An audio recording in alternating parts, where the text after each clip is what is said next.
So in the bull ring, the elements are thinking they're competing with each other. They're not. You just let it stay as a seed and it doesn't get the chance to basically die in the ground and root itself and become some big tree. What we're looking for is that elephant in the room that's just got uncomfortable. In the room, 52 Jokers Wild.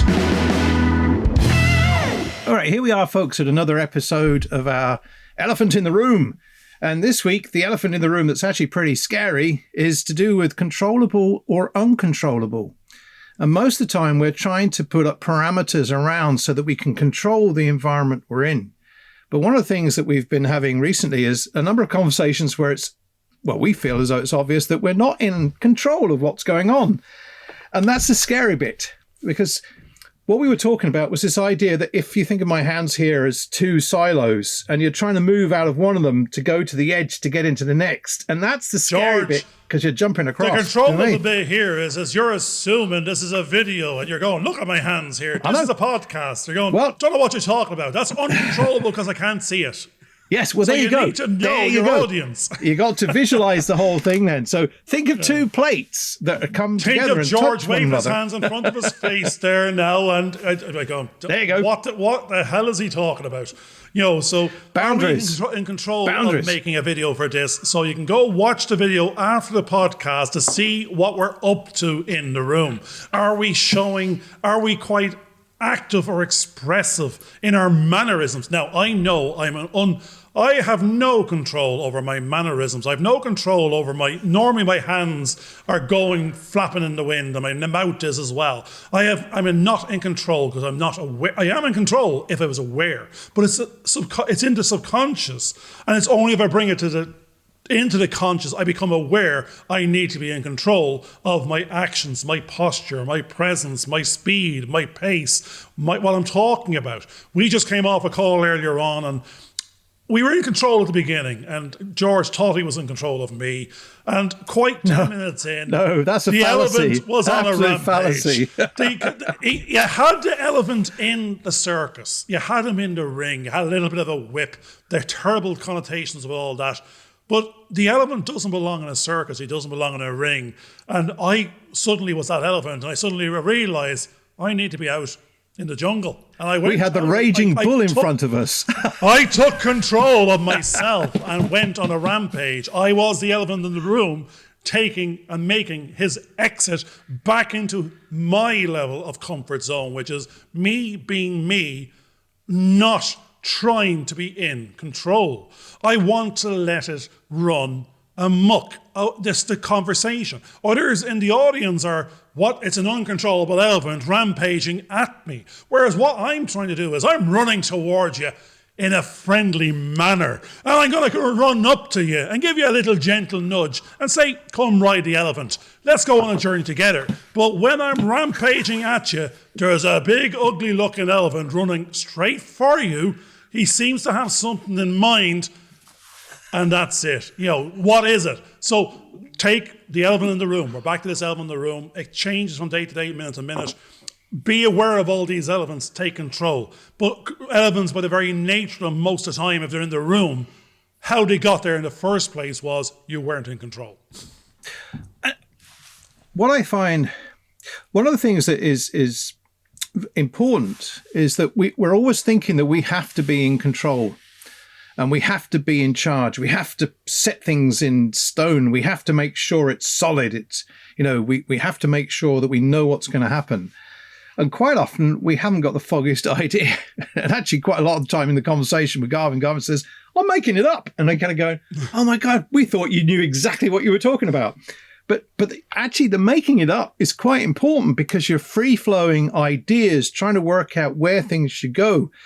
There doesn't need to be any kind of restrictions on that at that time because you need to have the scope to throw things out, pull things in, see what happens, mix it up a bit. Does that taste right? Does that not taste right? Will that cook into something interesting or is it best just to burn it so it doesn't exist at all? Unless you experiment and try things out and bounce things around, then the creativity doesn't really come out. And the control can be too controlled. And I think, one of the things that I'm finding quite interesting is that in my early interactions with Garvin was I'd be kind of going, I better shut up. That's probably the safest place to be. And I'll crouch down and sort of hide. And now what's happening is I'm suddenly kind of going, hang on a second, Garvin. And I'm throwing back. He'll throw me back out again and I'll be tumbled over and hopefully no broken bones. But I'll go back in again and have another crack and see what's happening. I'm not just I am listening, but I'm not just sort of being a quiet little mouse. I'm now starting to think, actually, I should be just as bullish back as an elephant. Right, as Garvin. I like this because what we're looking for is 2 elephants in the ring now. It's not elephants. It's not problems. It's back to going. You can't perform. You can perform on your own all you like, but you're going to run out of little ditties and little songs and little tunes. You're going to become. This is your total repertoire. But when you bring the second element in, they can start doing double acts. They can do little extra routines. There's an element of the unknown. I mean, I'm reminded of an awful lot of the comedy acts of yesteryear, of the Laurel and Hardys and Eric and the two White. Was it Eric Moore? Eric Moore and Wise. But the thing was, there was more with the two. It's not that I'm looking to be a comedy duo, but it's a play off. It's the straight man versus the comedy. And then they swap. It wasn't that it needs to be straight all the way. There's an element of control that lets the audience feel comfortable and they can swap between the unknown and the known. But most of the time when they're brought in with the straight man nearly, they're comfortable. But it's that left field something when it's in there, which provides a shock and awe because it was an unknown something they weren't expecting of themselves or of the routine or of the story. Every like sci-fi or horror film out there or anything on the edge of the seat or detective, you don't want to have guessed it in the first 3 minutes based on what you're being presented with. You want to still believe there's an unknown hiding in plain sight. There's something else I wasn't expecting. The mystery to be solved. If I knew it before I started, I'm just being comfortably brought along the elephant ride in the circle ring. There's not, unless the master lose control of the elephant, you know what you're going to get. You're going around in a circle on a saddle with someone leading the way. If you're out there in the jungle and you found yourself your own elephant, you got a bunch of herd beside you and you're all on top and you're riding off into the yonder, you're going on an adventure of the unknown circumstance with a certain element of control. You're there, you've got your elephant, you're riding together, you're part of a team, you're going on a journey, you know where you are. You know what the beginning looks like, you know what the end might involve, and you're hoping for this unexpected mystery of a certain unknown potential. They go out whale watching, they sort of are hoping to see a whale. They're very bloody disappointed if there's no whale. If there's 2 whales and a baby whale, a mama whale and a papa whale and a baby whale, well, they're going home very, very excited. But they're not expecting to see a shoal of sharks. You're back to the sharks again. They went out whale watching in shark-free waters. You're not expecting Jaws. But we're going out into shark-infested waters whale watching. Now, we're not, because we're coming back in and going, we want you to come in the boat with us. We want you to know there's an element of the unknown. We want to introduce an element of the controllable so you feel comfortable to a certain degree. We want to let you know there's an uncontrollable something, an unexpected something. We cannot guarantee this will happen, but the probability is now more likely than not. By having these amount of controls, we are going where there are sharks or whales. We're out there, we're in the boat. We're there at the right time, the right place with the right equipment. You have an opportunity, you've bought into that journey and the possibility and the potential. And that's what we like. There has to be some uncontrollables. And that is what, if we could control everything, we're back to the same thing. We're in a framework, choose a channel. You're not really living. We want to try and tame the uncontrollable. We want to not control it totally. We want to be in control of ourselves to go on a journey to control more of the uncontrollable. And that's back to the edge of madness, and not the edge of madness, the edge of your comfort zone. Take control of where you are and go on the journey to where you want to be, but do it in bite-sized chunks of taking control, step by step, row by row. My imagination was painting some interesting pictures there. I was starting to think of the two two elephants in the bull ring, and they're sitting there. Actually, the thing is, if they're an elephant that comes from India and another one that comes from Africa, or they're one's from the jungle and one's from the savannah, they actually think that the elephant that's opposite them is against them and is a rival, and they have to compete with them. So they're trying to think of, how can I defend myself against this one who's going to, am I stronger than them? Can I overpower them? Can I do? And it's the time it needs to take to listen to the other side to get, and quite often the conflict is the language. You kind of think they're saying the opposite to what I'm saying, and they're saying something different to what I'm saying. And then you kind of go, no, hang on a second. If I listen a little bit more and start to unravel the dialogue, decode it a little bit more, I can suddenly start to see they're saying the same thing. It's the same language I'm saying, but it's coming from a different perspective. Why I can't hear it? Because I'm not used to that form of language or that approach to things. And the challenge is to get the person to the point where they're outside their comfort zones, but now get a chance to listen to what's going on and start to see that we're now actually meshing in a way that they hadn't thought of before. And that's where, and because they feel that they're now out of control, because they can't use the tools they normally use to try and help defend themselves, they're now freer to listen and to start to absorb what's going on. And it's that sense of, they're gonna overpower me and possess me. Even I could see that kind of idea of possession. You kind of no, you're now open to the opportunity of influencing one another.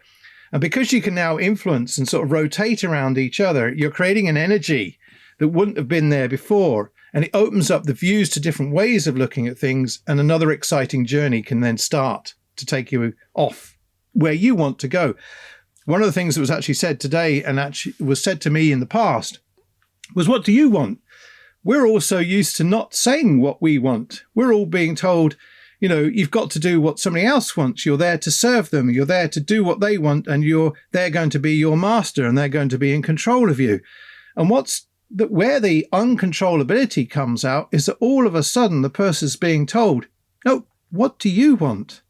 And that's where they find it hardest, because they've never been allowed to answer that question, because what they want has never been important. It's always what somebody else's want. But because they've never been able to discover who they are and who they really are and what they really want and what their passion is, because that's the thing you try to hide, now they're being opened up to reveal that thing.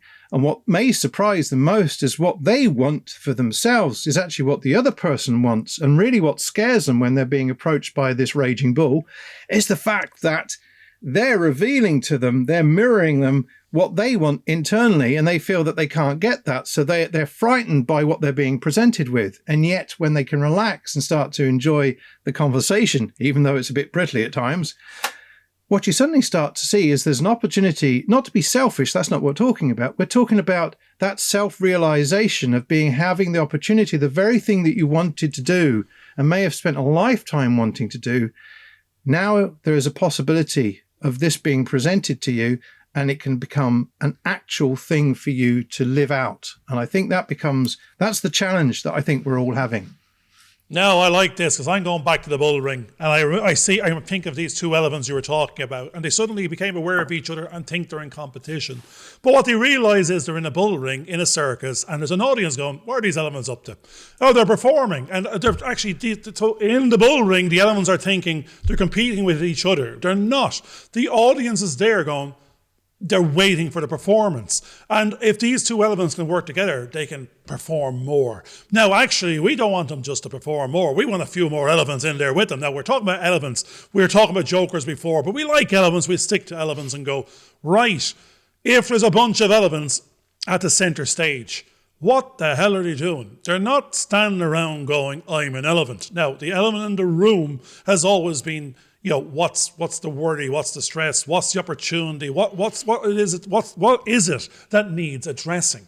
Now, if the elephants in the room are actually elephants in the room, in our case, and the example is the two elephants, myself and George, we're looking for a third and fourth. There's a bunch of us in the show, in the bull ring. It might just be in the office. But what we're saying is we got to take this on tour. We got to get in front of the audience and start doing some little dances and start performing. And they got to, if we want this audience to pay for this show, and we want to do another show tomorrow, we might stay in the one spot like the showman, the great showman, but he took it on tour afterwards. Your man Barnum, whatever his name is. It became The audience can come to you, or you can go to the audience, or maybe all of the above. We can capture it and video it and get it out to the mass audience as well. But there's a different experience based on events and all the rest of it. You're at the show, you're in the room, there's an adrenaline, there's an atmosphere and electricity in the air, or you can watch the show after the fact, or you can watch it live streamed. But there's a distance each time as to how in the room you are with this show and how close you are to the performer. Now, and how much you might influence it. He might throw something at you, you might catch it. They might invite you up on stage and you can participate. But if you're on Zoom or somewhere else on webinar space, the most you can throw out there is a text and a shout. But I mean, forget that aside, you're back to how good is the performance? Are these three elements just doing a little bit of round robin, or are they doing Cirque du Soleil? You're going to go, they better step it up a gear if it's £100 a ticket and they want a large queue. So there's no point in being just there and having something and saying we're in film. We want to be Cirque du Soleil, or I don't even know if I'm saying it right. And we want to take it on tour, and we want the queue out the door, and we want them to be in the room as close to us as possible, as opposed to as far away watching it after the fact. So that's where you start going consultancy and boutique and niche this. You can go to the webinar, or those other guys pay 10 grand to be in the room. They want to be within reach of Tony Robbins. They want him to talk to them and with them, not at them. And they want to participate and have their bit of story being closer to the man that can make the difference, or the woman that can make the difference. So we have a little bit of that this morning, and we're looking for other elements, but we don't want any old element. We want them to be in the room, and we want them to start performing. We want them to be their own star. They have to perform to their best for themselves and make themselves shine in the mix, but at the same time they better be in sync with the rest of the elephants, because if we're going one way and they're going the other, we're going to bump into each other, we're going to clash, we're not going to be able to gel or sync. So therefore we're trying to find that new comfort zone of a third dynamic, fourth dynamic, something that wants to go show and tell, that wants to perform, that wants to own the show, make the show, influence the show. And we want to be the show, we want to be the showrunners and the showrunners of ourselves. We want to be the show, and we want to be watched, and we want others to want to be in the room, or just watch after the fact and be entertained. Lots of visuals there of all these elephants in the circus and running around doing stuff. Oh, it's a circus, definitely. It's definitely a circus. But I think it's the experience, because at the moment, one of the problems that we're having is that we're all separated by a screen. So it's like watching stuff on television, and we know that what's on television tends to be an illusion, and it's entertainment. We're not involved in it. We may interact sort of within ourselves, but we can't touch it, we can't feel it, we can't really sense it in all our different senses, really. But quite often when you're in a room with a group of people and you start to talk to them and the dialogue and discussion comes out and they have the different perspectives, the picture becomes bigger and the blind spots that we all have become more evident, and then we can start to overcome those blind spots because we're having a chance to work things through, to mix things up and try other possibilities. And part of it is giving, and that part of it that you're giving is potentially giving up something. You're giving up that sense of control that we talked about earlier on, because when you're in a discussion, you can't control everything because you're not inside the other person's head. You can't control what they're going to say because they're not a puppet. This also becomes important because one of the things that we're talking about is directors. Now, directors can direct, but one of the things they have to take on board is that the people they're directing are also individuals that have a mind of their own. And most minds, if you try to control them or restrict them or tie them down, will rebel against that idea. So the best way to direct is to nurture and to coach out of people what they should be doing and make them become, if it's a character, if it's an actor that's playing a role, what you're trying to do is to get them to own that role, to own that part of the project. Now, we have those roles that we're setting up within the production experience, but we want the individuals to feel as though they own that. That's their job for that particular day, that particular moment, And in that time, it's whatever they can give is what their performance is so crucial. And part of getting up to there is to build up practice, so that we become more experienced at what we're doing. We don't have to think about it anymore. It becomes part of our being. And that's where we're trying to move things towards in everything we're actually doing, including the development of stories for the projects we want to work on. We understand that if we had within our structure the scripts being made during the program, a lot of time would be wasted that wouldn't give people the experience they need. And it's that experience, that training of how to work on set, where it's not necessarily for their own project, it's for somebody else's. They're gaining the experience they need to be able to interact with other people and help them achieve their goals. That's the thing that you're giving.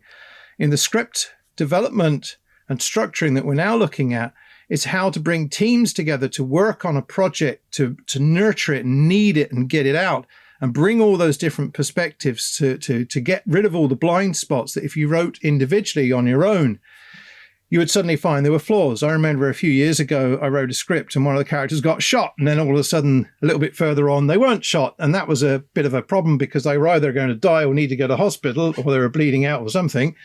And they wouldn't be able to carry on doing what they were doing. That was a blind spot I had because I thought I'd worked out the story, but I then wanted something else to happen. And if I'd had a collaboration with somebody else, I wouldn't have necessarily had that in there. I would have done something else that would have helped bridge that little problem that was going on.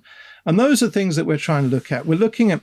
We have these little sessions at the moment with our interns at around about 4:00, where we start to look at what's gone on. And we start to find where the blind spots that each person's had. Everybody has a chance to spot something, add a little bit of something, and help as a team nurture that particular video that we're working on. And everybody is finding great value. It's not about something's wrong. That's not the way to look at these things. Quite often when people are being criticized or critiqued, they feel they're being told off for doing something wrong. That's not what it's about. Because in the frenzy of the flow of everything else, the person can't quite see because they're so close to it. They can't see where maybe there are little problems. They're seeing everything and they haven't seen the little details. Whereas you need a second person to come in and actually spot the details. And then they can work out how to solve that because you've given them the bigger picture to look at. It's the collaboration. It's the two different views. You're not in opposition to one another. You're not trying to outbest one another. You're trying to make sure that the best result comes out of the whole project altogether. That's our aim. That's what we're trying to do.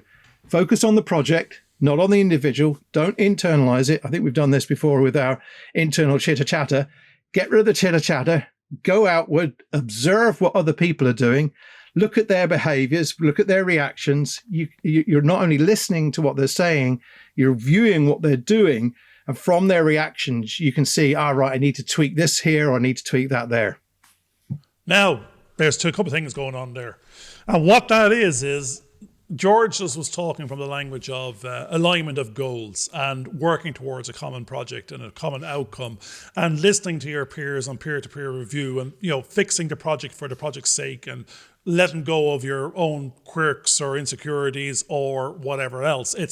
This is the ask. That was the job. You did it to your best. We had a quick review. You missed a couple of things based on the blind spot. Nothing. It was all subconscious, not based on skill set or ability. And we picked up the bits. Go back, fix, come back, represent. Yep, that's great. We're there. We're past the 80-20 rule now, and it's good to go for the budget that it is. We've caught the known knowns, and we might miss a few of the unknown knowns. But I mean, it doesn't matter. We've got 3 eyes and 4 eyes over it.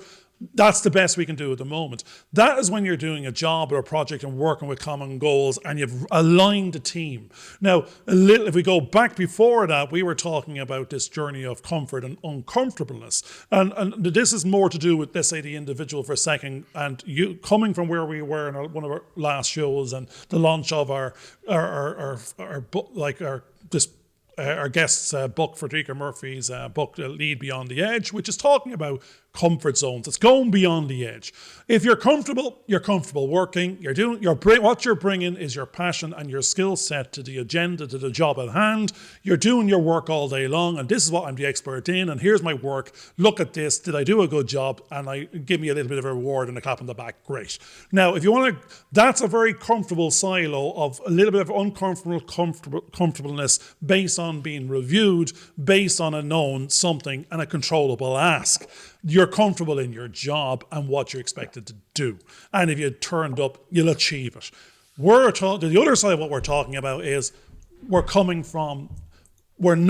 too comfortable in our job and we want to grow. That's something we could do all day long. And the people we're talking about to become our new peer set is these elements we're talking about. We want uncomfortable elements because they wouldn't be here in the first place if they were comfortable. If they're comfortable, they're there. They're in that job. They're doing the work expected, getting paid a day rate, and they're not going to expect anything else outside of that. That's a job.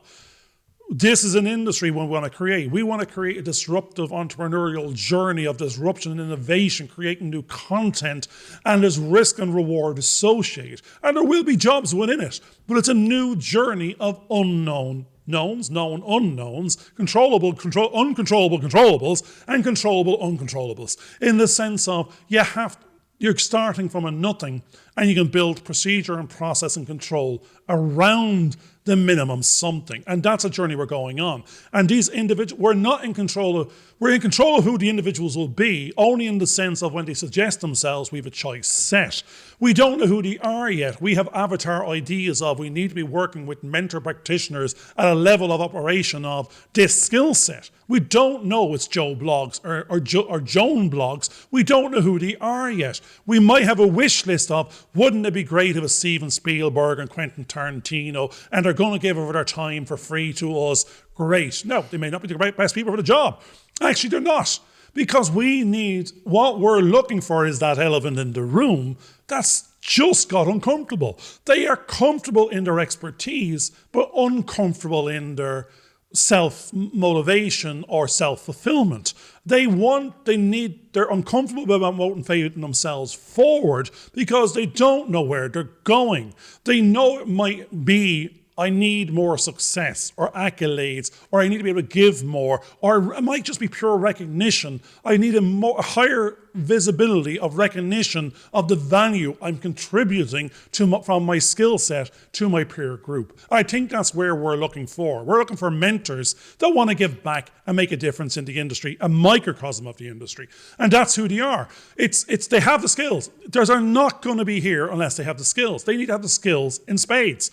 And they need to be wanting to let go of the passion project and give of the passion to the new project in a controllable manner going forward, so a new game can be played. This show can be taken on the road. It's no longer a circus, it's Cirque du Soleil. You, George. The passion project is quite interesting because in the way that you've kind of described it there, I could suddenly see that the passion project is actually the very thing that is blocking the person from expanding and reaching out to meet their full potential, because they're locking on to their passion project. They're becoming too precious about it. The silo of the passion project. The silo of the passion project, yeah. And I think that's quite important to start to realize that, because I know that I had a passion project I was working on, and there was lots of great learning came out of it, right from the people that were involved and where I went with it. But one of the difficulties that started to have was it was taking too long to do something. I really need more people, but I hadn't got the capability of doing that. Lots of technology was changing, and I began to realize that it couldn't reach the new levels of expectation within the processes that I was going on. And then there came a point where I had to just let go. And it was very difficult because you went through a kind of mourning period with it. And it was really weird because it had meant so much to me, but I knew that it wasn't possible to get it to where I wanted it to go because the technologies I'd used to shoot it. But I had to realize that the learning gained from the process was really important. And I could actually use that in the next level of what I wanted to do. And that's really where we are now, because we're starting to say to people, I need to reach this next level. I on my own haven't got the height to be able to stretch to reach that ladder and pull myself up. But if I worked with you or Garvin or somebody else, the combination of all us could lift us up to that new level so we can reach and pull ourselves up to the new heights. And quite often it's not that we are the ones that are going to be doing the activity that we visualized. It's the other person that's coming up behind us that we're about to give them a leg up to go and do it. And we'll have actually done our job. And that's part of that process. So breaking outside of your passion project, I think, is a really important thing, because it just stays, it's like the lamp that's just held under the bushel type thing. It never does anything. It's blocked. It's a waste of time. Now, I'm not saying that the exercising, doing it and trying to go through it in an initial stages is useful, because it gives you the experience that you need to do the next thing. But keep reaching up, keep reaching beyond, keep trying to pull yourself higher. And expand beyond your own boundaries, because I think that's what we're finding through all the conversations that we're having with the likes of Frederica Murphy and other people that we're coming into touch with. They all want to expand beyond their current limitations, the limitations which are quite often self-imposed because they're fearful of how to step outside that door and face the elements, face the raging bull that seems to be charging towards them.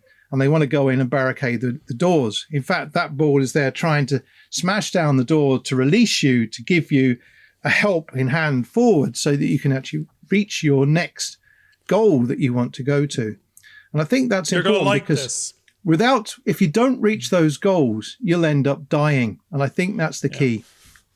Now, the strange thing is, I don't even think I saw the film. It's coming back from the recesses of my brain as a young child, and it's only the name of the film, and it might not even be correctly named. And what the film was called, I don't even know what it's about, but I'm just using the terminology. They shoot horses, don't they? I think is the name of the film. Yes, right? That sounds and familiar. What I heard there earlier on was you said shoot. I was thinking, shoot the passion projects. We need to shoot the damn passion project. It's either kill it or shoot it and make it, because it needs to be made. Put it out of its misery. Killed. It has to be put out of its misery, or it has to be created. The whole point, it's all the Dragon's Dens and the Shark Tanks again. It's saying, at what point do you kill it? You need to fail fast, because if you can't get it over that hurdle, it's let go. Because if it doesn't get past that hurdle, it will consume. It's all consuming. Excuse me. It's not just all consuming. It's the comfort zone. You're comfortable with your passion project and where it is. You're uncomfortable with the fact that it hasn't come to fruition, but the difference to bring it from where it is to fruition is beyond the comfort zone. It's beyond the edge. It is beyond your ability to do, because most of the rest of it is up to everybody else. It's up to investors, production crews, casting and crewing. It's a 10 million something or $500,000 something. You wrote a story that was a passion project. It wasn't wrote in isolation if it was something that was written. The problem is, it cannot be taken up all year. It's a passion. It's not the investor's passion. It's not the audience passion. Maybe it can become it, but until it's wrapped and pitched and presented and becomes it, it is invisible. It's that script and drawer as an example. We got to kill the passion project. We've got to shoot it, because they shoot horses, don't they? But the way we, in our language of film, is we've got to shoot it or shoot it. It's kill it or make it. It's bring it from comfortable where it is to the uncomfortable where it needs to be. Because the uncomfortable where it needs to be that's where you're going to realize you love it, but you got to put it out of its misery, or you love it enough to go into the pain of the journey of beyond the comfort zone and get everyone else involved and make it their tame elephant. Because you've got to tame the uncontrollables and make them controllable. And it's those uncontrollables that are the bit beyond the reach, that are the uncomfortables, that is the fear of not being in control. And it is what needs to be tamed to bring the passion to the market. As you were talking there, I began to think of a seed. And what was interesting was, if the seed is your passion project and you just hold on to it and hold on to it, eventually it will shrivel up and it'll be gone. But because you haven't done what its job is for, you haven't buried it which is the next part. You have to let it die. It has to die, but you have to bury it when it dies, because once it dies as a seed, it then blossoms out, and eventually you get a tree and you'll get the fruit, and the fruit is actually what you're after. But if you just let it stay as a seed and it doesn't get the chance to basically die in the ground and root itself and become some big tree where you can grab the fruit, you're never going to get the final reward. And you'll have wasted that opportunity. To let it grow. Let it go to let it grow. And I think that's quite good, because you do have to, and again, that's the idea. If your passion project is the seed to your future, you have to let it go, let it die, bury it, and see what comes from it when the fruits grow. You're not going to believe this now. I know we don't normally throw in the timelines, but I mean, you threw a word out earlier today, which is just popping back into my mind. I'm going, the passion project, the passion is this week coming Easter. Yeah, and you gotta kill it, you gotta let it grow, you gotta let it die for it to go and grow. I'm not going to work out a similarity on that set of conversations, but it's the same passion project. But it's you've got to believe in it for it to grow. Absolutely. Well, the person that told that story is the person we're talking about. Others need to believe in it. Yes. Beyond you for it to grow. Otherwise, and that's where you have to let it go. That's because if you let it go, so many people are so worried that if they share their ideas, that somebody will steal them, and that fear then holds them back. But they don't allow the thing to go out. And naturally, they talk about having legs. If a project doesn't have legs, it's dead. But if you're stopping it from actually going anywhere and giving it the freedom to go out there and do something, then it will die. Yeah, it'll die. You'll never see it come to fruition. You'll never see it actually happen, because you've been the one that's choked it. You're the one that's killed it in another direction. So there are several different sort of metaphors there. But I think let the seed go, bury the seed, let it grow, let it die in the first stages so it can actually grow, and then you can actually see the fruit at the end of the day, because you've had and that's another thing, patience. You have to have patience when you're out in the garden letting things grow, because things take time. It doesn't happen instantly. And I think we've come into a world that thinks that things should happen instantly. No, this is all about building. And one of the other things that's been happening with what Garvin and I have been doing is that we're actually putting together a jigsaw. And all the little jigsaw pieces every day come to us, and we can slot it in its place. And we just have to wait patiently for the next jigsaw piece to come along so we can slot it in its place. We have an idea that it's filling this gap, but we don't necessarily know what it's representing just yet. But we're hopeful that we'll see that fruit of our labor as it comes together. We can reorder the pieces. The strange thing is every piece has its own value. It has its own shape. It has its own purpose, but it's part of a bigger picture. On its own, it stands on its own. It's an expertise of somebody. We're talking to a script writer this morning, or a script developer, and I'm saying it's part of our machine, or it can be on its own, a whole business by itself. It has multiple opportunities by itself and its own marketplaces, and that individual is seeing they're comfortable in what they understand that piece to be, because they're the subject matter expert in that piece, as it's handed on normally to the bigger scheme of things. Normally, that piece goes on to a partner production company, or finds a budget with someone else, or maybe it's to be cleaned up on behalf of the current production company and to be shined and made more consumable and sharper and bring it to a different level of quality. But ultimately, we're talking in the abstract all the time, but for us, no matter what the story, there's multiple pieces. And our conversation this morning kept on, somebody has to know what all the pieces looks like. Not only looks like, the instruction booklet for, and the order they should be put in that empowers them to their best ability. Somebody has to take control of the uncontrollable scramble, because every one piece on its own has its own journey and tension, its own fears, and be a people. They're already happy in what they are as a piece, if someone else is paying for that piece and they have their wage. But if that piece is then said, I want you to change what you're doing, I want you to do something you're not comfortable with, but I'm paying the wage, then all of a sudden that piece goes, well, I'm not the piece for you, I'm changing colour, I'm going somewhere else. Or if I am the piece for you because I'm employed, I have no choice, but now I'm a much more uncomfortable piece in the sense of I'm doing something I'm not happy with. It's beyond my comfort zone, yet my shape hasn't changed. I'm a 9 to 5, 5 day a week at 60 grand, and you're expecting an awful lot more for me, asking me to do stuff I'm not used to, expecting me to retrain, but I don't want to because I arrived at this comfort zone I'm very happy in because I can go home to the wife and 3.2 children, and I know the expectation of where I am, versus if we're in this position of we've given up jobs where we had that, and now we're coming to an uncontrollable, we have to create 40 new ones to end back up where we had as a known something. And it's an awful lot of, why would anyone do that? And I think it's in your makeup, it's in your DNA, it's you're taking control. It's not about the money. It's about this meaning, about this journey, about your life stream, about your value of yourself. And you've got to take control of the passion. And the passion project now is you, your life, and what you're doing with the rest of it, and how you interact with everyone else's passion projects and journeys. Can you make a difference? Can you make their lives easier? Can you bring their passion projects to fulfillment? Can you shoot them and stop them wasting their time sooner? And I think that's what reminds me of earlier on today. In me, there's a resonance.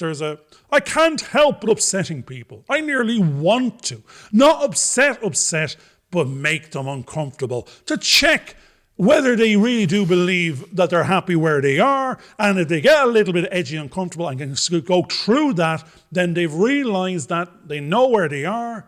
They're on the edge of their comfort zone. They can lead. They can do what Frederica says. They can lead from the edge now. Do you know where you are? This is where you are. Are you happy with that? Do you know you can be more, and the only thing stopping you is you? Now, the you might be you asking for help, you asking or seeking out fellow people and team members and similar people to yourself that know together we can go further. Together we can be more. Together we're more than some of the parts. We are more than all the parts, or we can just be where you are, happy in a comfortable zone of known. We're coming to the end of this show. And what's quite interesting is that during this, we've talked about two elephants in a ring, thinking that they're battling against one another, when really the opportunity is if they stopped looking at one another and turned around and collaborated, they could see that they could get to greater heights. We also started to talk about the passion project, as we're now calling it, that sometimes we have to sacrifice the passion project because it's our selfish way of looking inwardly at this thing and smothering this thing that we love to bits and it can't breathe. And maybe because we've been so selfish, we've become destructive in the way that we've looked at that. And what Garvin was talking about just there was that if we looked outwards and saw the audience and realized that if we were to share someone else's passion with that audience, they could see better fruits than the ones that we would have been able to develop ourselves. And as we went through the conversation, we began to realize that this little passion project of ours is going to go out on a certain Friday.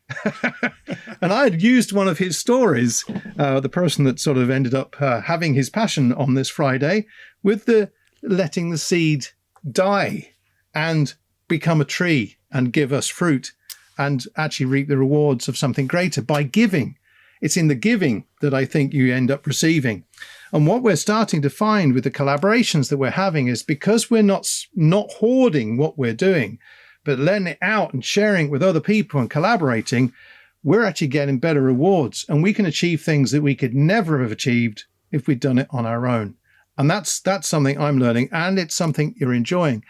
We also, believe it or not, don't have to be the ones in control, because by letting go and letting other people have their bit of responsibility, there is control in the process, but it's not you holding things back. You're now giving out some of that to other people to share, and sharing that responsibility. And collectively, you can achieve a far greater thing than you ever would have been able to do on your own. So here we are. We've come to the end of this episode. I hope you enjoy it on this Passion Friday. You might notice I nearly forgot the breed. That's it. There you Just go. my last sentence there, I forgot to breathe. I actually ran out of air while trying to talk. You'll notice that if you go back a couple of sentences. But just to end, as George has said, the little takeaway cliche is help us, help you, help us, help you. We'll catch you Thanks soon. a lot. Bye for now. Take care. Bye-bye. Hope you enjoyed this video. Please subscribe and click on the bell for notifications.